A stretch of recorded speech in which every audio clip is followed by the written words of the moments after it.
Hello everyone. जिनको मंजिल का पता होता है वो बहुत दूर जाते हैं, और जिनको मंजिल का पता नहीं होता है वो दूसरों का मंजिल उधार ले लेते हैं।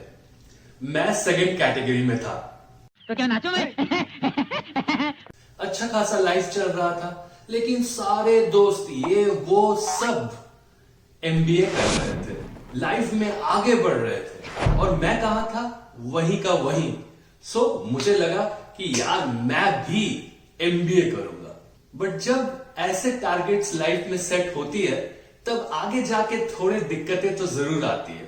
आज अगर आप एमबीए की तैयारी कर रहे हो, एमबीए स्कूल में हो, या फिर आपका एमबीए हो गया है, डेफिनेटली मेरे स्टोरी के साथ आपको कुछ ना कुछ सीखने को जरूर मिलेगा। So here are my 3 mistakes of MBA.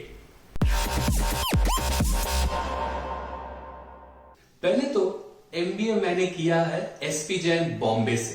कुछ 99.2 परसेंटाइल मार्क्स लाने के बाद जब आपका कोई भी आईएम ABC से कॉल नहीं आता है, सिर्फ L से आता है, वो भी आप एकदम शॉर्टलिस्ट में पीछे हो जाते हो, तो आपका मूड तो ऑलरेडी खराब है। बट जब मैं एसपी जैन पहुंचा तब मैंने देखा कि मेरा एकेडमिक प्रोफाइल सबसे नीचे का था। मतलब मैंने तो सोचा है कि एटलीस्ट 3 साल आईटी कंसल्टिंग फर्म के तो बहुत लोग होंगे। टोटल 4 लोग थे जो मेरे जैसा आईटी कंसल्टिंग बैकग्राउंड से आए थे। तो I was like a fish out of water. CBSE का टॉपर, आईसीएसई का topper, CA, CS, IIT, NIT, London school of economics, MBBS doctor, army, सारे लोग, एक से एक लोग थे जो कि वे अहेड थे मेरे से। तो मुझे लगा कि यार मैं यहां आ गया हूं, do I even deserve it? क्या मैं यहां सही डिसीजन लेके आया हूं? बहुत भारी लगने लगा था वो डिसीजन एमबीए आने का, कि जब आप देखते हो कि सब आपसे आगे हैं, उनके लिए ये सही में करियर का नेक्स्ट स्टेप था। बट मैं तो अचानक ही प्रकट हो गया था कॉलेज में। इससे मेरी जो सबसे पहली गलती थी वो था मैं अपना एक शेल बनाया और मैं उसी शेल में रहता था। मैं चुपचाप कॉलेज जाता था और कॉलेज से वापस आ जाता था। मेरा प्रोफाइल सीवी में बहुत ज्यादा पॉइंट्स नहीं थे, तो मैं सीरियस था कि मैं कॉलेज के अंदर जाके कंपटीशन वगैरह में पार्टिसिपेट करूंगा, सो दैट कुछ तो होगा मेरे सीवी में डालने लायक। बट मैं ग्रुप बनाता था यही 4 लोगों के साथ जिनके साथ मैं कंफर्टेबल था, वो भी आईटी कंसल्टिंग बैकग्राउंड के थे। ये 4 दोस्त मिलके ही खाने जाते थे, पढ़ने जाते थे और कंपटीशन भी साथ में ही करते थे। तो मैंने सीखा क्या?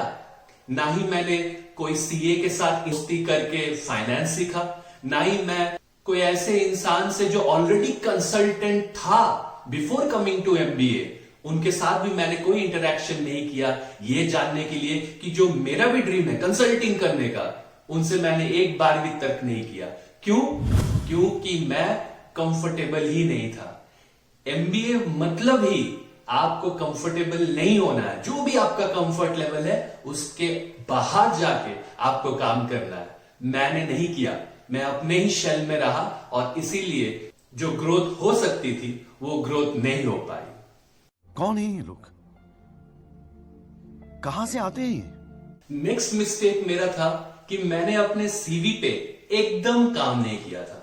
मेरे पास सिर्फ एक ही सीवी था जो पूरा भरा हुआ था, जो मैंने कॉलेज जाके भरा था। डिफरेंट कंपटीशन में मैंने पार्ट लिया था। केपीएमजी का केआईसीसी मैं जीता था, डेलॉयट का मैवरिक मैंने जीता था, सीएफए का कॉन्टेस्ट मैंने जीता था, तब जाके मेरा सीवी भरा था। मेरा तो एक ही सीवी है, उसमें मैंने क्या चीजें लिखी होंगी? मैंने आईटी कंसल्टिंग में काम किया है, जावा में काम किया है, ASP.NET में काम किया है, डिफरेंट टेक स्टैक में काम किया है। ये सब मेरे में बहुत अच्छे से सजा के लिखा हुआ था।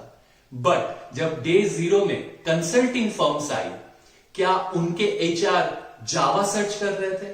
क्या उनके HR tech stack, cloud, Azure ये सब सर्च कर रहे थे? नहीं, वो लोग सर्च कर रहे थे कॉम्पिटिटिव एनालिसिस, मार्केट सेगमेंटेशन, और ये सब मेरे सीवी में एकदम ही नहीं था। तो मेरा सीवी नहीं हुआ सिलेक्ट। एक से एक बड़ी बड़ी कंपनी आई कंसल्टिंग का, एक में भी मेरा सीवी नहीं उठा, क्योंकि मेरे पास सिर्फ एक ही सीवी था, और जहां मैं पहुंचना चाहता हूं जिन कंपनीज में, उन कंपनीज के रिलेटेड कुछ भी मेरे सीवी में नहीं था। ये था मेरा mistake number 2। I had a destination when I reached the college, but I did not prepare correctly for that destination. Give the company what they want and they want keywords. क्या आपके CV में ऐसा keyword है जो आपके dream company search करती है? और अगर नहीं है तो आज आप क्या कर रहे हैं उन वर्ड्स को अपने सीवी में लाने के लिए? अबे जल्दी बोल, कल सुबह पनवेल निकलना। एंड पॉइंट नंबर 3, बड़े से बड़ा एमबीए टीचर बोलता है कि एमबीए लोग पढ़ने के लिए नहीं आते हैं, नेटवर्क बनाने के लिए आते हैं। जो ये आज आप नेटवर्क बना रहे हो वो आपको जिंदगी भर काम में आएगा। तब मुझे एकदम भी समझ में नहीं आया था, शाय था, इंट्रोवर्ट था, और ऊपर से मैंने आपको बताया ही कि आईटी कंसल्टेंट और कोई था ही नहीं, और सारे लोग मेरे से बहुत आगे थे। तो मैं रूम में अपने शेल में ही बंद था, और मैं सुनता था कि लोग नेटवर्क कर रहे हैं, they are reaching out to the seniors in the dream companies that they want to go for, जहां पे MBA salary is like 40 lakh rupees. मेरे समय में बहुत था, अभी कम हो गया। At that time IIM Ahmedabad was at 22 lakh rupees average. उस समय में 40 लाख रुपीज का पैकेज आ रहा है। कैसे लोग पा रहे हैं ये पैकेज? नेटवर्क करके, कंपनी में सीनियर्स के साथ बात करके, अपने अराउंड में लोगों से बात करके। तब भी नहीं हुआ। And the wheel does not stop there. अभी भी अगर मैं सोचूं कि मुझे कंपनी स्विच करना है, तो who will sponsor me at such a salary now 7 years after MBA?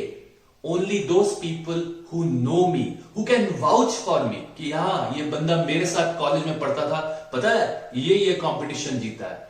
अगर आपके पास नेटवर्क ही नहीं होगा तो आपका सीवी हजारों सीवी में दब जाएगा। You need a sponsor, you need a network. So the question is, are you networking with the correct people? बस यही 3 हमारे एमबीए के कुछ गम थी, बट आप ये सारे गम मत करना। All the best. जय हिंद।